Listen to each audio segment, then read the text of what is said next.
카톡으로 전해받은 이야기입니다. 중년 여성의 질환 점검법.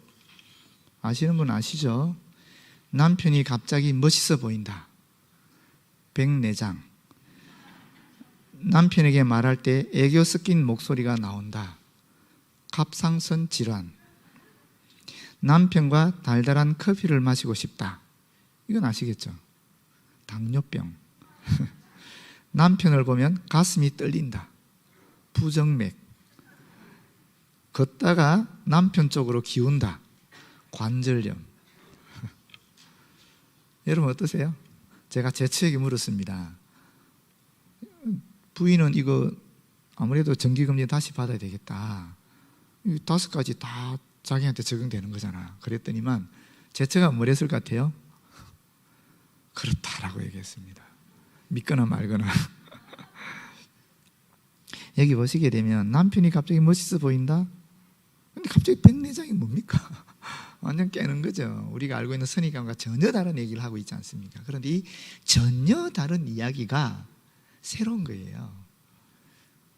이게 새로운 겁니다, 여러분. 전혀 다른 이야기. 원래 내가 알고 있었던 것과 다른 거. 근데 그게 새로운 건데 사실 우리는 이 새로운 것을 통해서 날마다 자라나는 것입니다. 오늘 우리 본문은 이 날마다 새롭게 자라나는 이야기를 하고 있는데요. 이 본문을 이해하기 위해서는 앞부분을 조금 보셔야 될 필요성이 있습니다. 사도행전 18장 마지막 부분입니다. 이 아볼로에 대한 이야기가 나오거든요. 이 아볼로는 언변이 좋고 성경에 능통한 자로 묘사가 되고 있습니다. 또 일찍이 주의 도를 배운 사람이기도 합니다. 이런 아볼로가 에베소에서 열심히 예수에 관한 것을 전했다라고 얘기하고 있습니다. 그런데 문제는 요한의 세례만 아는 상태였다라는 거예요. 이 아볼로가 회당에서 예수에 관한 것을 가르쳤는데 그 자리에 누가 있었느냐? 브리스길라와 아굴라가 있었습니다. 이 브리스길라와 아굴라가 조용히 아볼로를 만나서 다시 하나님의 도를 더 정확하게 풀었다라고 얘기하고 있습니다. 이게 도대체 무슨 말이냐? 구약의 말씀을 예수 그리스도의 십자가와 부활과 또 성령 오순절 강림 사건을 경험한 성령의 빛으로 조명해서 쭉 풀어졌다라는 것입니다. 그러니까 그 전에 아볼로는 세례 요한 사건만 알고 있었는데 이제 진정한 예수 그리스도의 십자가와 부활 또 오순절 성령 강림을 통해서 일어난 교회 역사에 대해서 비로소 알게 되었다라는 겁니다. 그리고 나서 이 아볼로는 바울이 복음을 전했던 고린도가 있는 그 아가야 지방으로, 오늘로 얘기하면 그리스 남부 지방입니다. 그 지역으로 가서 힘있게 예수를 그리스도라고 증언했습니다. 여기 앞부분의 얘기예요. 그럼 오늘 본문과 연결해 보면 어떻게 되겠습니까? 아볼로는 바울이 사역했던 아가야 지방, 고린도를 중심으로 한 아가야 지방에서 복음을 전했고, 바울은 아볼로가 사역했던 에베소에 가서 복음을 전하면서 신자들의 믿음을 견고하게 했다라는 것을 볼 수 있습니다. 여러분 고린도전서 보게 되면 고린도 교회에는 4가지 당파가 있는 것 아시죠? 아볼로파, 바울파, 게바파, 그리스도파, 이 4당파가 있었거든요. 우리는 흔히 이 당파를 보면서 그러면 아볼로가 바울 관계가 안 좋았겠네 이렇게 상상할 수 있지 않습니까? 그러나 오늘 본문을 통해서 보면 정확하게 아니다라는 것을 알 수 있습니다. 당파는 교인들이 지은 것입니다. 교인들이 당파를 만들었다라는 것이죠. 이들은 사실 상대방이 말씀의 씨를 뿌렸던 곳에서 그 지역을 교차 방문하면서 물을 주는 사역을 했습니다.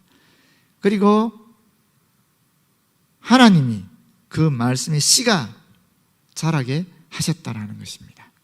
자, 이런 전제하에 오늘 본문을 보시게 되면 첫 번째, 사람은, 그리스도인은, 저와 여러분은 만남으로 날마다 새롭게 자란다라는 것입니다. 아볼로를 만났을 때 에베소의 제자들은 요한의 세례만 알았습니다. 그런데 바울을 만남으로 말미암아 진정한 세례, 예수 그리스도의 세례, 성령의 세례를 경험하게 된다는 것입니다. 새롭게 자라게 되었다라는 이야기를 하는 것입니다. 1절에 보시면 아볼로가 고린도에 있을 때에 바울이 윗지방으로 다녀 에베소에 와서 어떤 제자들을 만나라고 얘기하고 있잖아요.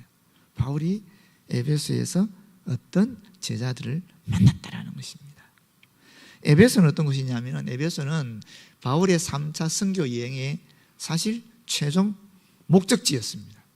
소아시아의 수도였고요, 그 당시 아시아의 로마라고 얘기했던 아주 중요한 정치적인 중심지였습니다. 지리적으로는 그리스 로마와 또 이 아시아와 연결되는, 해로와 육로로 연결되는 교통의 중심지이기도 했습니다. 또 경제적으로도 아주 다양한 인종이 이 에베소에 모여서 서로 교역을 할 만큼 경제적으로 안정이 된 그런 도시였습니다. 그래서 당시 에베소를 인종의 도가니라 그랬습니다. 그만큼 다양한 민족들, 종족들이 모여서 이 물류를 교환했다는 것입니다. 뿐만 아니라 종교적인 중심지이기도 했습니다. 신전을 중심으로 해가지고 이교적인 우상숭배라든지 마술이라든지 또 종교적인 매춘, 종교적인 의료 행위들이 아주 만연했습니다. 세계 7대 불가사의가 있는데 그 중에 하나가 아데미 신전이거든요. 이 아데미 신전은 파르테논 신전의 4배가 되고 넓이는 48m 이상, 길이는 103m 되었는데, 그런데 거기에 높이가 17m가 되는 기둥이 무려 100개가 있었다니까 얼마나 엄청난 규모를 가졌는지 알 수 있죠, 그 시대에. 그런데 이것이 이 에베소에 있었습니다. 엄청난 종교적인 중심지라고 볼 수 있겠지요. 그런데 여기 어떤 제자들이 있었다라는 거예요. 이 어떤 제자들이 누구냐? 요한이 죽게 되니까, 세례요한이 죽게 되면 흩어졌던 그 세례요한의 제자들입니다. 또는 아볼로가 여기서 성경을 가르쳤으니까 아볼로 통해서 성경을 배웠던 초기, 요한의 세례만 알고 있었던 초기 신자들이었다라고도 볼 수 있겠습니다. 중요한 것은 지금 바울이 이들을 만났다라는 것입니다. 그리고 뭐라 그럽니까? 너희가 믿을 때에 성령을 받았느냐? 이런 질문을 하는 겁니다. 아니, 왜 제자들인데, 예수의 제자들이라고 얘기할 수 있는데 성령을 받았느냐 이런 얘기를 할까? 초대교회부터 사도들은 이 신앙과 성령 받음을 별개의 것으로 가르치지 않았습니다. 그런데 이들은 제자들이라고 얘기하는데 묘하게 성령에 대한 증거가 없는 거예요. 너희들이 믿었다면 성령을 받았을 텐데 왜 너의 모습 속에 성령이 내주하는 모습이 없느냐 하는 이런 질문입니다. 여러분, 저와 여러분 어떻습니까? 우리는 분명히 대덕한빛교회 성도들이고 그리스도의 제자들입니다. 그런데 바울이 과연 우리를 만났을 때에 너희는 제자라면서 왜 성령 받은 모습이 보이지 않느냐?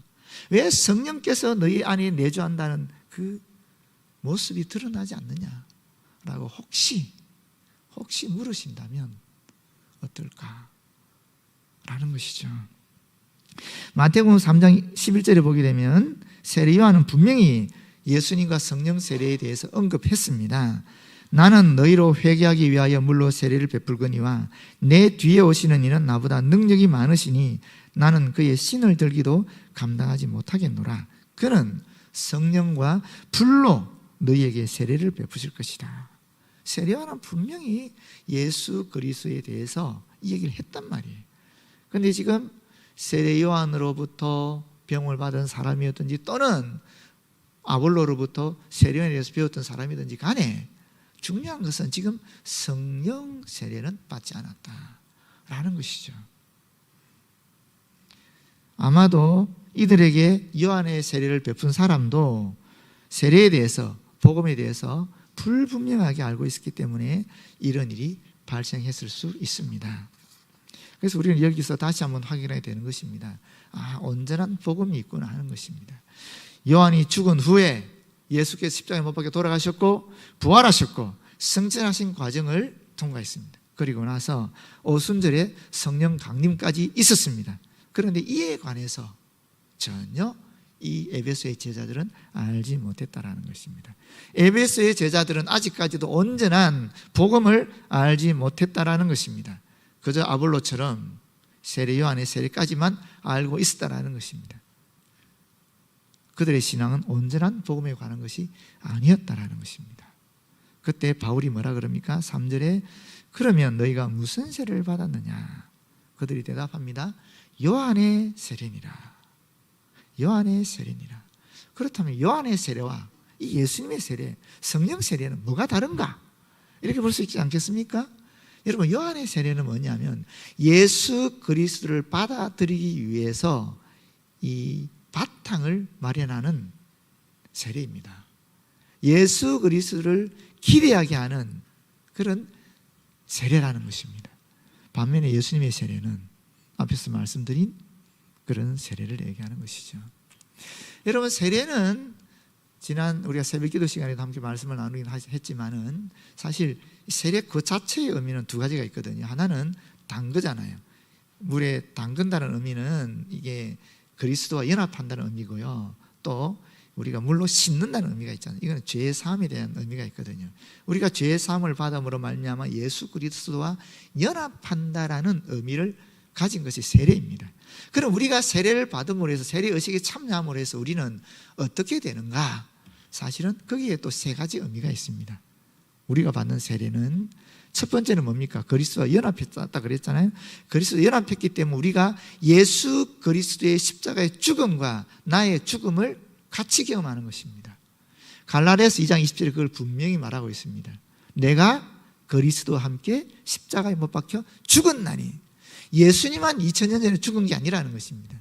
우리가 세례를 받는다라는 것은 예수 그리스도와 함께 나도 십자가에 못 박아 죽여버리는 것입니다. 나를 부인하고 하는 말이 그 의미입니다. 이게 우리가 세례를 받는 진정한 의미입니다. 두 번째는 뭐겠습니까? 예수께서 십자가에 못 박혀 돌아가시고 그냥 끝나느냐? 아니잖아요. 부활하셨지 않습니까? 그래서 성경은 뭐라 그럽니까? 예수님은 우리 부활의 첫 열매다라고 얘기하잖아요. 부활의 첫 열매. 그럼 둘째 열매, 셋째 열매 있지 않겠습니까? 그 중에 저와 여러분도 포함되는 것입니다. 우리도 주님처럼 주님과 연합해서 부활한다는 의미를 갖고 있는 것이 세례입니다. 마지막으로 뭐겠어요? 예수님께서 하신 사역이죠. 그분이 부탁하신 사역이죠. 제자를 삼는 사역, 하나님 나라를 전하는 그 사역, 그리스도와 연합해서 우리가 이제 그리스도처럼 이 땅에서 하나님 나라를 전하고 또 우리가 하나님 나라를 이룩하는 것입니다. 그런 사명이 이 세례 속에 다 담겨 있는 것입니다. 그런데 지금 요한의 세례를 받은 분들은 그리스도를 기다리고 받아들일 수 있는 마음의 바탕은 만들었지만 앞에서 말씀을 드리는 예수의 십자가와 하나가 되고 그리스도의 부활과 하나가 되고 또 하나님 나라를 전하는 그리스도의 사역과 하나 되는 이 세례는 받지 못했다라는 것입니다. 마지막으로 이 구절에서 우리가 하나 더 생각할 거 있습니다. 그게 뭐냐면은 세례 요한은 마태복음 11장 9절에 하면 선지자보다 나은 자입니다. 또 여자가 낳은 자 중에 세례 요한보다 큰 이가 일어남이 없다라고 예수님이 직접 평가한 인물입니다. 굉장한 찬사를 받은 위대한 인물입니다. 그럼에도 불구하고 이 9절 이후부터는 세례 요한은 등장하지 않습니다. 왜 그렇겠습니까?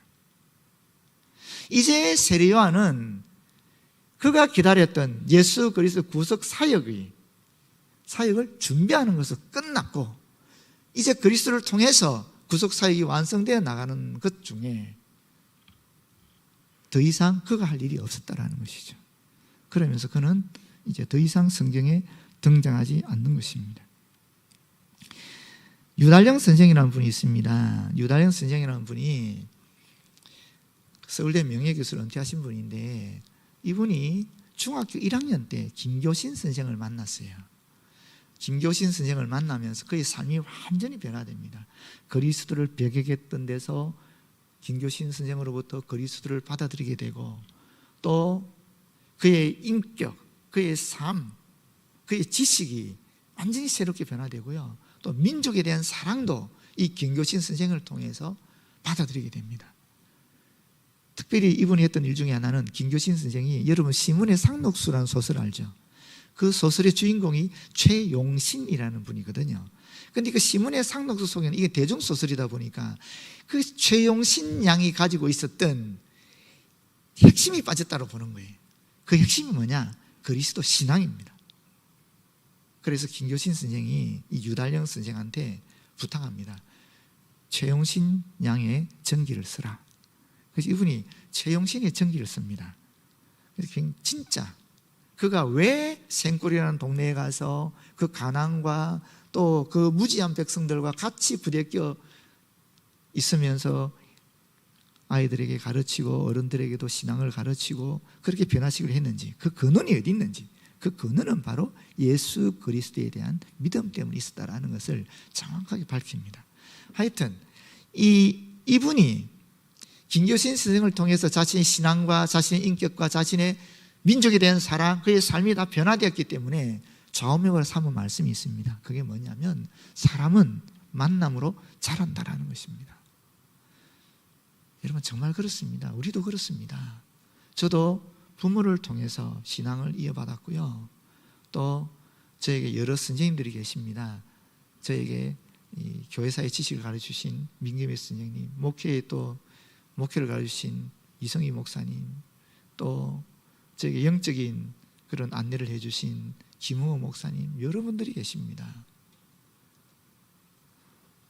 또 우리 가족들이 있지요. 제처를 통해서 제가 얼마나 많이 배웠는지 모릅니다. 우리 아이들을 통해서 정말 그리스도의 사랑이 어떤 것인지를 더 깊이 깨닫게 되었습니다. 또 교회에서 우리 목사님을 뵙고 또 우리 장로님들, 또 우리 교육자들, 또 성도들을 뵈면서 또 엄청나게 많이 정말 제 스스로 매우 새롭게 변화되고 발전되었다는 모습을 제 스스로 발견하게 됩니다. 여러분, 우리는 그런 존재들입니다. 우리 만남을 통해서 자라는 존재입니다. 에베소 제자들만이 바울을 만남으로 변화되고 또 새롭게 되고 성장한 것이 아니라 저와 여러분의 일상 속에서도 하나님께서 우리와 함께하게 하신 그분들을 통해 계속 성장하고 있는 것입니다. 두 번째, 우리는 자신의 부족함을 겸하게 받아들임으로써 날마다 새롭게 자라기 시작합니다. 4절에 보시면 바울이 이르되 요한이 회개의 세례를 베풀며 백성에게 말하되 내 뒤에 오시는 이를 믿으라 하였으니 이는 곧 예수라. 그들이 듣고 주 예수의 이름으로 세례를 받으니라.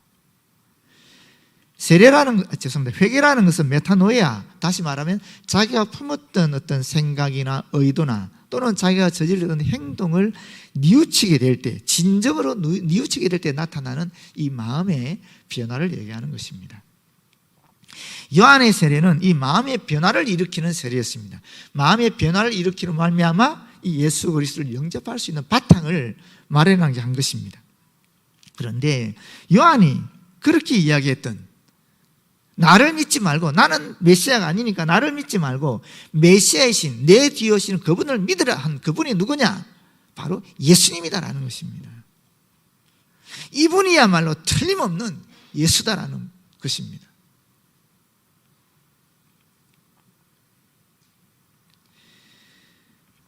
여러분, 이 복음의 핵심이 어디 있는가? 기독의 출발점이 어디 있는가? 바로 여기 있는 것입니다. 예수 그리스도, 예수의 성육신과 예수의 십자가의 죽음과 예수의 부활하심을 받아들이는 것이 기독교의 출발점입니다. 복음의 핵심입니다. 그런데 여러분, 이 에베소의 제자들이 듣고 어떻게 했습니까? 바로 주 예수의 이름으로 세례를 받았다라고 얘기하고 있습니다. 여러분, 아볼로가 앞에서 말씀했잖아요. 성경에 능통하고 언변에 능했다라고 얘기하고 있지 않습니까? 이분은 당시에 명망이 있는 분이었어요. 아주 대단한 분이셨습니다. 그래서 회당에서 그 세계적인 국제도시 에베소에 있는 회당에서 이분을 모시고 말씀을 듣는 것입니다. 그 자리에 누가 있었습니까? 브리스길라 아굴라, 생판 보지도 알지도 못했던 사람이 앉아있다가 아볼로에게 다가와서 말하는 것입니다. 잠깐 대화를 나눌 수 있겠습니까? 그러면서 나눈 대화가 뭡니까? 자기가 가장 잘 알고 있는 율법입니다. 하나님의 말씀입니다. 그 브리스길라와 아굴로가 하는 이야기를 이 아볼로가 받아들이는 것은 결코 쉬운 일이 아니었습니다.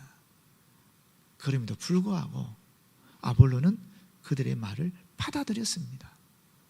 그리스도의 빛에 의해서, 성령의 빛에 의해서 조명된 하나님의 말씀, 자기가 경험해보지 못했던 성령의 역사, 오순절 강림 사건, 이런 것들을 겸허하게 받아들였기 때문에 그가 유대인의 사도가 아니라 그리스도의 사도가 된 것입니다. 에베소 제자들도 마찬가지입니다. 바울이 어디서 왔는지 알 게 뭡니까? 그런데 바울을 만나서 바울의 말을 듣자 그들은 받아들였다라는 것입니다. 어떻게? 겸손했기 때문에 그들은 받아들였다라는 것입니다. 그리고 우리 이 문장에서도 이 구절에도 꼭 확인하고 넘어가야 될 것이 하나 있습니다. 그게 뭐냐면 이 19장 5절이 제세례의 근거가 됩니다. 제세례. 여러분 제세례라는 말 못 들어보셨죠? 종교개혁이 일어났을 때 16세기에 곧 이어서 진정한 세례가 무엇인가 하는 문제가 불거지게 됩니다. 이 문제가 불거지면서 이 진정한 세례에 있어서 믿음이 중요하다 하는 것을 강조하는 가운데에 견해가 달라지게 됐어요. 다시 말하면 유아 세례를 부정하고 유아 세례를 받은 자는 자기 스스로 믿음을 고백한 것이 아니니까 그건 인정할 수 없다. 그러니까 유아 세례를 받았다 할지라도 다시 자기 입으로 믿음을 고백하고 세례를 받아야 된다 하는 그런 것이 재세례 운동입니다. 그 재세례 운동이 일어났는데 그들이 드는 근거 구절이 바로 이 구절이거든요. 그런데 여러분 이 구절은 재세례가 아닙니다. 왜냐하면 세례는 어떻게 주어지느냐면 예수님이 마태복음 28장 19절에 말씀하셨잖아요. 아버지와 아들과 성령의 이름으로 세례를 주라. 성삼위 하나님의 이름으로 세례를 줄 때 그게 온전한 세례가 되는 것입니다. 그런데 여기 에베소의 제자들은 무엇입니까? 성령도 몰라요. 예수님도 제대로 알지 못하는데 어떻게 그들이 제대로 된 세례를 받았겠어요? 그들은 온전한 세례를 받지 못했기 때문에 이걸 제세례라 볼 수 없고 오히려 잘못된 세례를 받았다가 제대로 된 세례를, 온전한 세례를 성삼위 하나님 이름으로 받았다라고 볼 수 있는 겁니다. 그렇기 때문에 제세례라는 것은 근거 구절이 없다라고 볼 수 있는 것입니다. 여러분 상식적으로 그거는 알아주시면 좋겠습니다. 에베소 교인들은 자신들의 믿음에 모자람이 있다는 것을 알게 되자 기꺼이 예수 그리스도 이름으로 세례를 받았고 그 결과 성령의 강림을 경험하게 되었다라는 것입니다. 여러분 우리가 이 믿음의 성장과 온전함에 이르기는 시작은 어디 있는가? 나의 부족함을 겸허하게 인정하고 받아들이는 것에서 시작한다는 것입니다. 세 번째, 우리는 성령의 임재를 경험하면서 진정한 일꾼으로, 진정한 제자로 날마다 새롭게 자라게 됩니다. 6절에 보면 바울이 그들에게 안수하매 성령이 그들에게 임하심으로 방언도 하고 예언도 하니 모두 12사람쯤 되더라. 여러분 누가가 어떤 사람? 이 사도행전 누가가 기록했잖아요. 누가가 역사가지 않습니까? 다른 구절에 보면 누가가 정확한 숫자를 기록하거든요.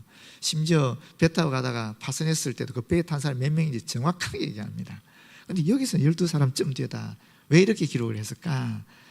이거 기록이 확실하지 않는 건 아닌가 이렇게 생각할 수도 있는데 그렇지 않습니다. 누가는 바울과 실라가 빌립보 감옥에 갇히기 전에 그들과 헤어져서 바울이 다시 마게도냐와 아가야 지역을 방문할 때 만났습니다. 그래서 바울이 에베소에 사역할 때는 그때 누가는 에베소에 없었습니다. 그러니까 이 사건을 직접 못 본 거예요. 못 봤고 들은 겁니다. 그래서 정확하지 않으니까 12사람쯤이다라고 얘기하는 것이고요. 또 누가가 볼 때는 사람 숫자가 중요한 게 아니라 지금 성령 받아서 이들이 에베소의 일꾼으로 세워지는 것이 더 중요하다고 봤기 때문에 이렇게 표현하고 있는데, 여러분 여기 보십시오. 성령께서 그들에게 임하셨는데 그 성령께서 임하신 증거가 뭐냐? 이 방언과 예언으로 나타났고, 이 방언과 예언을 받은 분들을 통해서 어떻게 되느냐? 에베소의 교회가 든든하게 세워지는 것입니다. 그들이 지도자들이 되는 것입니다. 그들이 사역자 되고 그들이 일꾼들이 되는 것입니다. 성령의 강림을 통해서 일꾼들이 세워졌다라는 이야기를 지금 하고 있는 것입니다. 그런데 여러분, 방언이 뭐죠? 방언이라는 것은 주님을 만났을 때, 하나님을 접촉했을 때, 어떤 영적인 깊은 무아지경에 빠졌을 때 나타나는 그런 것이죠.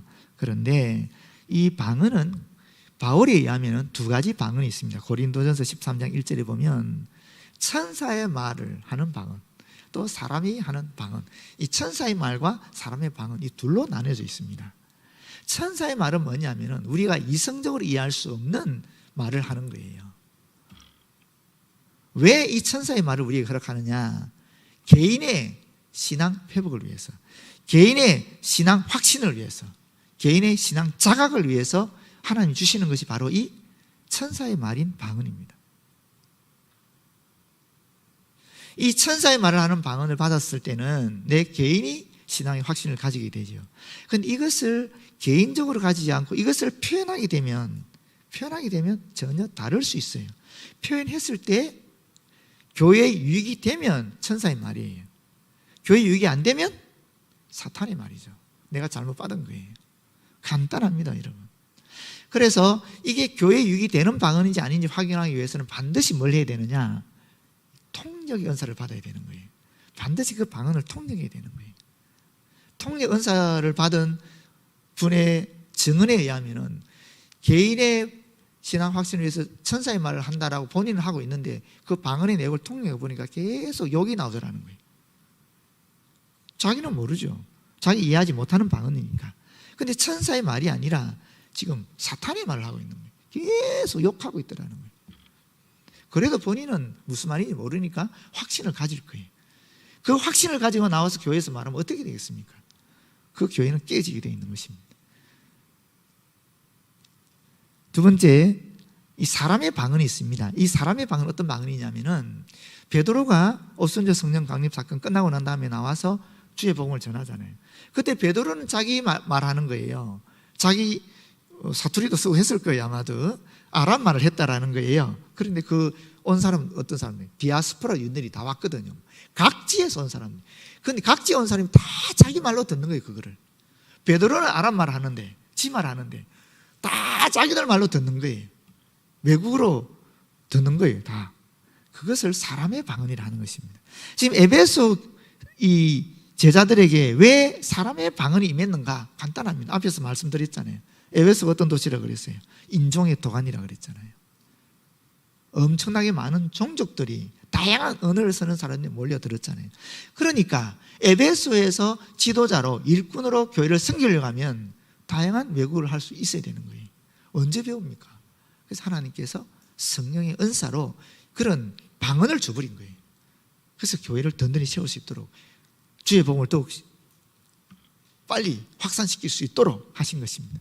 이 사람의 방언은 신속한 복음의 확산을 위해서 주님이 주시는, 성령께서 주시는 은사라는 것입니다. 예언도 그렇죠. 예언도 마찬가지입니다. 예언도 내가 예언을 받았다라고 했을 때 반드시 확인이 필요합니다. 그 예언이 교회에 유익이 있느냐 없느냐. 간단합니다. 교회에 유익이 있으면 올바른 예언이고 교회에 유익이 없으면 올바르지 않은 다른 영의 역사다 하는 것을 우리는 깨달아 알 수 있는 것입니다.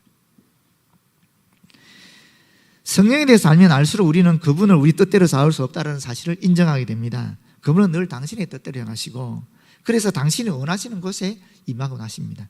우리도 성령께서 역사하시기를 기뻐하셨던 그 자리를 관찰하면 성령 받을 수 있는 거예요. 그렇지 않습니까? 그 자리가 어떤 자리인가? 바로 아볼로가 가졌던 그 자리, 에베소의 제자들이 가졌던 그 자리, 겸손의 자리입니다. 내 생각과 내 경험과 내 지식을 내려놓고 겸손하게 말씀에 귀를 기울일 때 그때 성령께서는 오신다라는 것입니다. 이혜령 선생이 아들이여 이 산하를 이라는 수필집에서 수염을 길게 기른 어떤 할아버지와 동네 아이와의 대화를 기록하고 있습니다. 아이가 이렇게 묻습니다. 할아버지 주무실 때 수염을 이불 속에 넣고 자요? 꺼내놓고 자요? 그렇게 물은 거예요. 한 번도 그런 생각 해보지 않고 지금까지 지내왔잖아요. 생각해보는 거 잘 모르겠어요. 그래서 아이에게 얘기합니다. 야, 나도 잘 모르겠다. 내가 내일 가르쳐줄게. 그리고 밤에 잠을 자는데 수염을 이불 속에 넣으니까 답답하고 꺼내놓으니까 쓸쓸한 거예요. 잠을 잘 수가 없는 거예요. 본인이 오래 달고 달았던 수염인데 그 위치를 모르는 것입니다. 그리스도인들도 저와 여러분도 이처럼 지금 예수 안에 있는지 없는지, 지금 내가 성령 안에 있는지 없는지 알지 못한 채 그저 지금까지 알고 왔던 내 지식과 내 경험과 내 생각으로 그리스도를 따른다라고 할 수도 있다라는 것입니다.